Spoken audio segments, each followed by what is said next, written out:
नमस्कार दोस्तों, राम राम। आज हम देखते हैं प्रकृतिवाद की विशेषता क्या है। विशेषता स्वतंत्रता पे बल देता है और स्वतंत्रता प्रिय जो है बालकों को स्वतंत्रता बहुत प्रिय होता है, इसे स्वतंत्रता पे बल दिया है। प्रकृति की ओर लौटो, बैक गो टू नेचर। प्रकृति की ओर लौटो, प्रकृति की गोद में चलो, प्रकृति की गोद खुद ही सिखा देगी। पुस्तकी ज्ञान का विरोध करता है यह दर्शन। कहता है पुस्तक में जो लिखी है उस समय 17वीं 16वीं 17वीं सदी में यह दूषित चीज़ें लिखी गई है, इसका विरोध करता है। परंपरागत पाठ्यक्रम का विरोध करता है। यह कहता है परंपरागत पाठ्यक्रम से बालक का विकास नहीं हो सकता। और शिक्षण विधियाँ इनकी देन है, बहुत महत्वपूर्ण। पाठ्यक्रम जो होता है परंपरागत को विरोध करता है। निषेधात्मक शिक्षा को निषेध करता है, उस परंपरावादी शिक्षा को निषेध करता है। वह कहता है कि सुधार की जरूरत है। और शिक्षा बाल केंद्रित पर वकालत किया है, सबसे पहले वकालत किया है।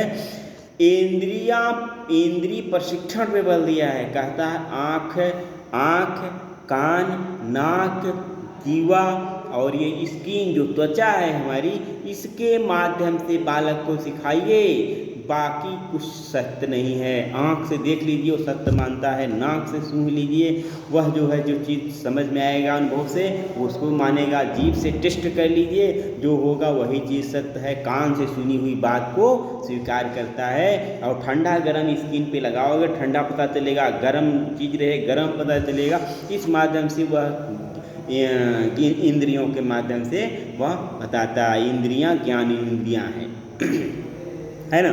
स्वानुभव की शिक्षा स्व अपने से अनुभव से माध्यम से सीखना है ना।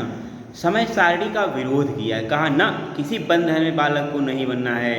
मनुष्य स्वतंत्र पैदा हुआ है, सर्वत्र जंजीरों से जकड़ा होता है। क्यों जकड़ा होता है? प्रकृति ने तो सुंदर वस्तु बनाई है, क्यों उसके मन को दूषित कर रहे हो? तो जो है समय सारणी का विरोध किया।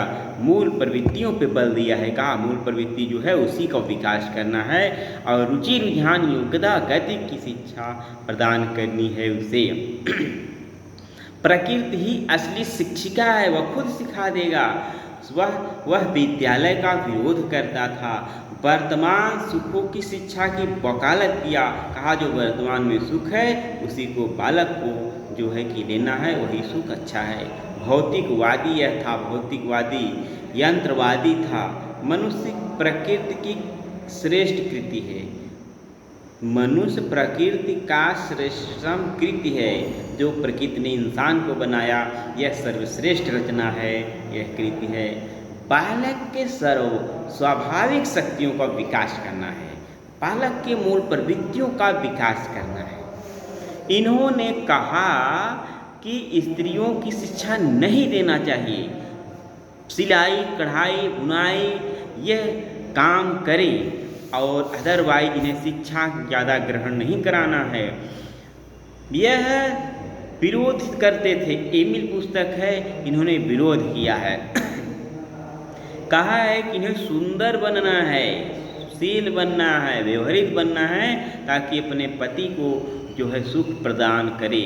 यहाँ तक कि कहती हैं मनोविज्ञान का ज्ञान होना चाहिए थोड़ा, नहीं तो अपने पति को कब सुख देना है कब खुश करना है उनको नहीं पता रहेगा। क्योंकि स्त्रियाँ केवल काम जो है और काम सेक्स की जो है कि वह वस्तु हैं। किसकी? मनुष्य की काम सेक्स की वस्तु हैं स्त्रियां। और उन्हें शिक्षा ज़्यादा नहीं देना है, केवल उन्हें खुश करने का उनका अधिकार है।